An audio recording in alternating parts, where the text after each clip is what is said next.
नैहर मा दुलारी पहनी 5 गजे कै साड़ी। रहलू नैहर मा दुलारी पहनू 5 गजे कै साड़ी। अरे मैली की हूँ नैहर मा चुंदरिया नजरिया जिल्लावा गोरिया।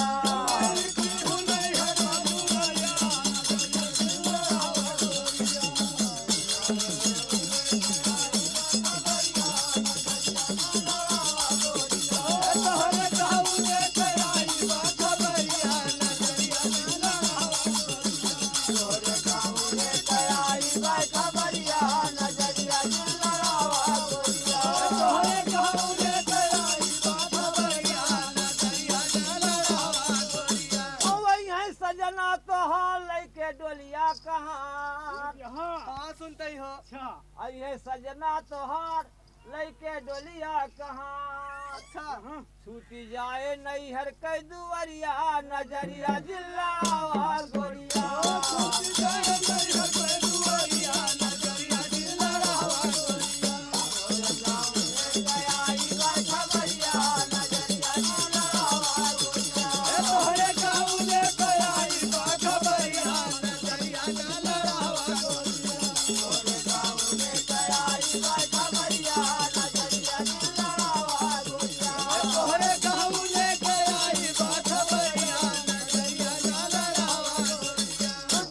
ससुरारी रही है बाप महतारी। जयबू ससुरारी रही है बाप महतारी। अरे तोहरी असुआ न भिजी है चुंदरिया नजरिया जिल्लावा गोरिया।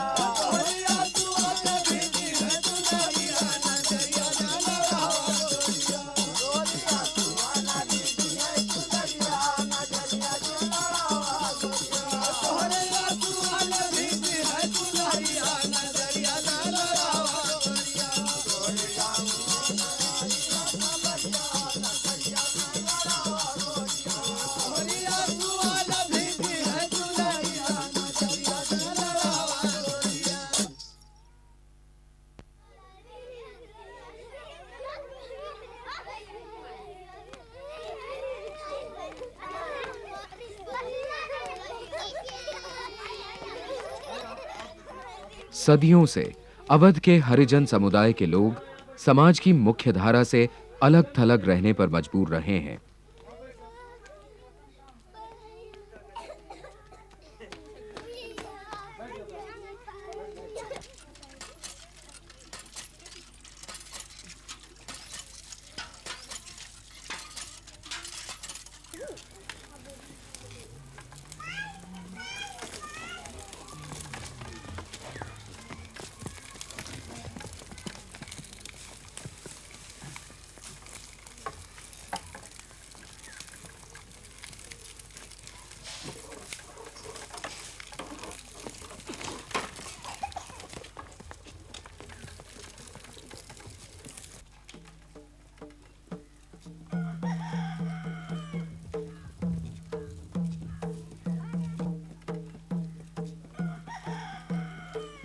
हरिजन समुदाय ने अपने नाच गानों में अपनी जिंदगी के ताप के लिए राहत ढूंढी और एक बहुत ही परिपक्व नृत्य शैली को विकसित किया।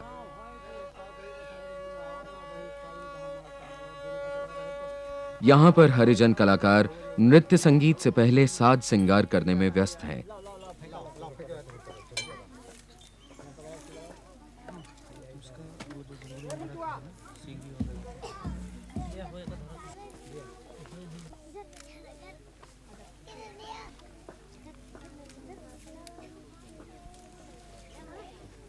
हम तो चले मस्ती के चंद कतरों में डूबने, आजाब से लबालब लम्हों को भूलने। गुजरे वक्त में कभी कभार ठाकुर और ब्राह्मण भी हरिजन नाच गाने को सिर्फ एक तमाशा भर मानकर उसका लुत्फ उठाने आ जाया करते थे। मदिरा के ये घूंट कलाकारों की रगों में हिम्मत और हौसला बनकर थिरकने लगते और वे खुद को उनकी तकदीर का मालिक मानने वालों के सामने सर उठाकर, आंख से आंख मिलाकर, बेबाक बेपरवाह होकर नाचने गाने लगते।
राजाओं और हुक्मरानों के देवी देवता भव्य स्थलों और मीठे गुदगुदे फलों के वृक्षों पर सुशोभित होते हैं।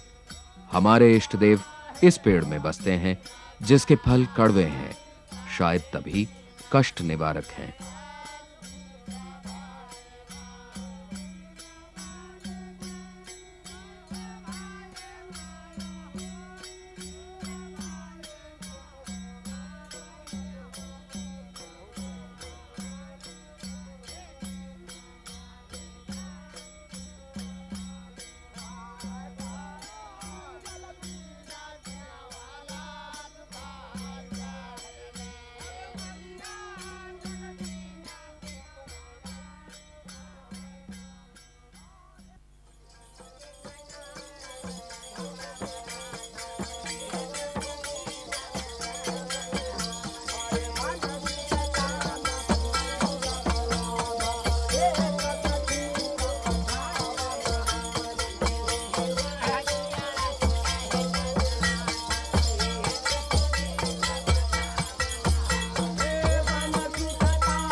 हरिजन समुदाय की इस नृत्य शैली को अवध में चमरौआ नाच के नाम से जाना जाता है।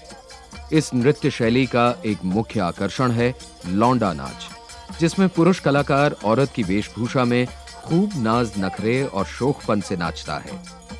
लौंडा नाच की यह विधा उत्तर भारत की बहुत सी लोक नृत्य शैलियों में पाई जाती है।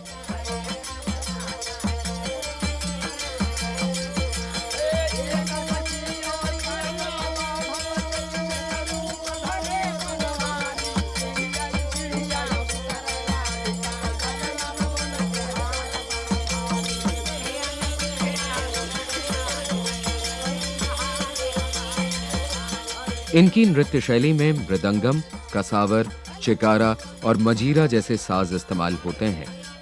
कुछ वाद्य यंत्र जैसे हिरण का सींग और लोह धातु से तैयार किया गया छड़ी नुमा साज दंताल केवल इसी नृत्य शैली में पाए जाते हैं।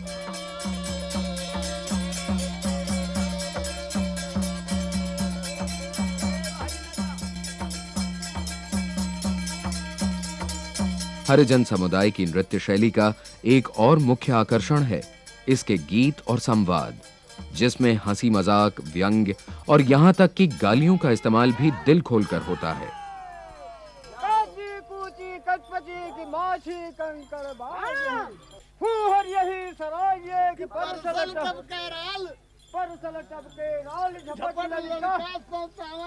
अरे तू तरफों से हाथ सर खजवावे सभी राम रे भूखे भजन हुए गोपाला लाल आपन कंठे वाला जान माला सगी राम दादा रे दाया है बूझा नहीं गई न मन की स्वाद अरे की पारस ले पहुंचा नहीं हालो हकालो दादा अरे कुछ ऐसा तान मारा कि हाँ पब्लिक ससुरी हिल जाए हो जरूर जान लंबी पेड़ पहुंचा नहीं हालो हकालो सगी राम रे आज जान दोपहर जून माती है दादा अरे कुछ ऐसा तान मारा कि हाँ पब्लिक ससुरी हिल जाए हो जरूर जान लंबी पेड़ खजूर की फल लागे बड़ी दूर जान लंबी पेड़ खजूर की फल लागे बड़ी दूर जान जकरी सहिया क्यों न बैठे गाड़ी में लागे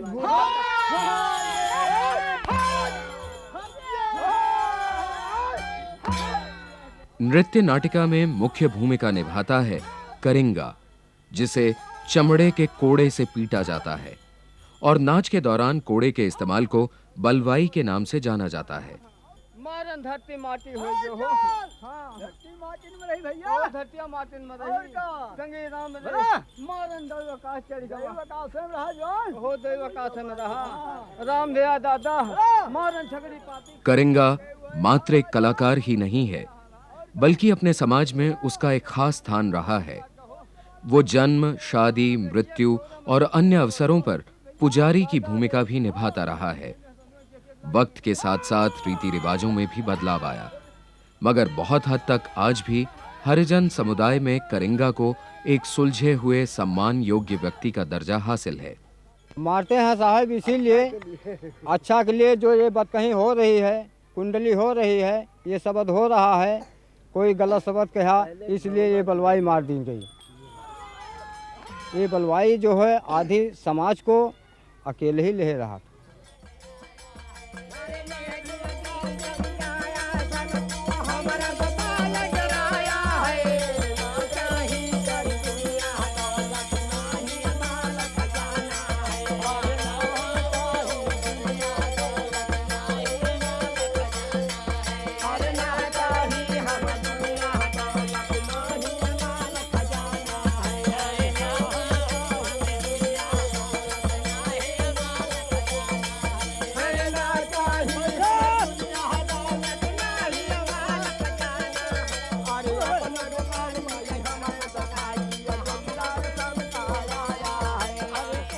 ये नृत्य संगीत शैलियां कब और कैसे शुरू हुईं, इसका कोई ठोस और सटीक ऐतिहासिक प्रमाण तो नहीं है, मगर अवध के इतिहास में कुछ ऐसे विवरण मिलते हैं जिनके अनुसार 13वीं शताब्दी तक ये नृत्य शैलियां प्रचलन में आ चुकी थी। तीनों ही नृत्य शैलियां जाति प्रधान हैं और समय के साथ साथ अपने अपने ढंग से विकसित हुईं, मगर इन तीनों में एक समानता साफ नजर आती है। अतीत में जहां इन नाच गानों की बहुत सी मंडलियां थी, अपनी अपनी जाति की रौनक थी, आज इक्का दुक्का मंडली ही बची है। कुछ कलाकार तो नौटंकी में शामिल हो गए, मगर अनेकों अनेक कलाकार अपने नाच गानों के साथ गुमनामी के अंधेरे सूखे कुएं में गायब हो गए। और आज अवध के वक्त के आईने में इन नाच गानों का अक्स भी धीरे धीरे धुंधलाता जा रहा है।